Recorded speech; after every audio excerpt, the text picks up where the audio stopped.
रुक्मणी ने भगवान कृष्ण को पत्र में क्या भेजा था लिख के, मेरे को ले जा, लेकिन मेरे पिता और मेरे भाई को किसी भी प्रकार का कोई भी नुकसान होना नहीं चाहिए।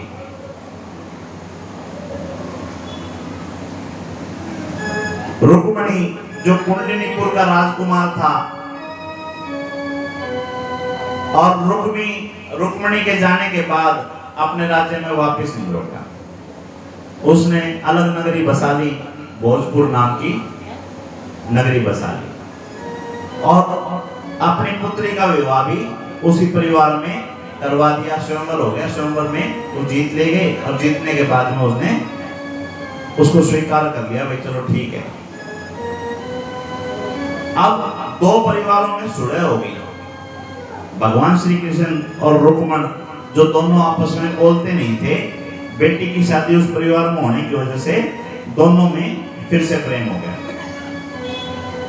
अब जब दो परिवारों में प्रेम हो जाता है तो जो रिश्तेदार होते हैं, अड़ोसी पड़ोसी होते हैं, उनमें से कुछ एक ऐसे होते हैं जिनको सुहान नहीं होती। ये कथा आपको याद दिलाएगी कि जिसके साथ आपकी बिगड़ी हुई है, अगर वहां से बन जाए तो आपको भड़काने वाले आए, और जब भड़काने वाले आए तो इस कथा को याद कर लियो कि रुक्मण को भी नहीं छोड़ा था। जो मां लक्ष्मी का स्वरूप रुक्मणी थी और उनके भाई की भी बुद्धि खराब कर दी थी लोगों ने, तो आपकी बुद्धि तो फिर मायने क्या रखती है। जब भी कोई आपको भड़काने वाला आए तो उस कथा को याद करना।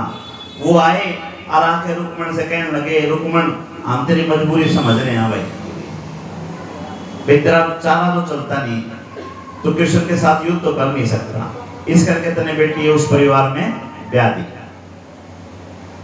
बोला ऐसा है, हम उनकी बेइज्जती तो कर सका, बेइज्जती तो कर सका, और कैसे कर सकते हैं, रिश्तेदार है उन और बुला ले, आगे काम तो हम अपना आप देख लेंगे।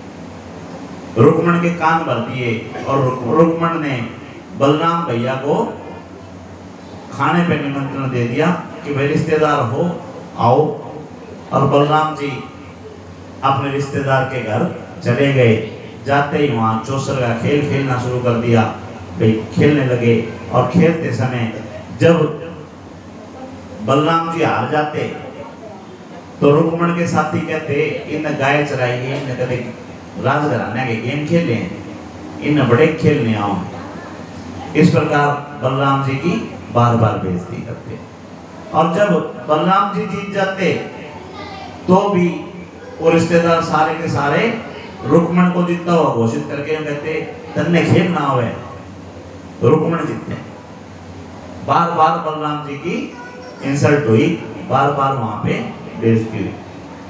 अब जब बार बार बेइज्जती हुई तो बलराम जी को भी क्रोध आ गया, शेषनाग का अवतार है, और उन्होंने कहा, इचे भाभी रुसो और इचे भाई रुसो, इब रुक्मण तेरा अंत होगा, और उन्होंने रुक्मण का अंत कर दिया। तो ये कथा जब जब आप सुनोगे, जब जब आपको याद आएगी, जब जब याद आएगी कि आपकी रिश्तेदारी कहीं भी हो और आपका प्रेम अगर बना हुआ है, तो उसमें भड़काने वाले आएंगे, और उस समय आपको ये कथा याद आ गई तो आपकी रिश्तेदारी बच जाएगी, और नहीं तो अनर्थ होने से फिर कोई नहीं रोक सकता।